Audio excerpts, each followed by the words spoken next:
जिस तरीके हुण गर्मियां आ गए ने और गर्मियों के विच नमी घट होने वास्ते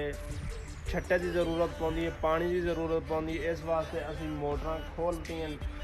और जिहड़ियां खुलियां पियां उन्हां नूं फिट कर रहे हैं और जिहड़ियां पानी नहीं चुक रहीआं उन्हां दा पानी चवा रहे हैं, क्योंकि सानूं हुण छट्टे की ज़रूरत पैनी है। क्योंकि नमियां घट हैं, नमियां घट होने दे नाल सानूं हुण छट्टे की ज़रूरत पैंदी आ और इंशाअल्लाह असीं पैप लावांगे, मोटर नूं कसांगे ते इन्हां नूं ज़रूर चैक करावांगे। जिस तरीके हुण गर्मियां आ गए ने और गर्मियों के विच नमी घट होने वास्ते छट्टे की ज़रूरत पौंदी है, पानी की ज़रूरत पौंदी है। इस वास्ते असीं मोटरां खोलतीआं और जिहड़ियां खुलियां पियां उन्हां नूं फिट कर रहे हैं और जिहड़ियां पानी नहीं चुक रहीआं उन्हां दा पानी चवा रहे हैं, क्योंकि सानूं हुण छट्टे की ज़रूरत पैनी है। क्योंकि नमियां घट हैं, नमियां घट होने दे नाल सानूं हुण छट्टे की ज़रूरत पैंदी आ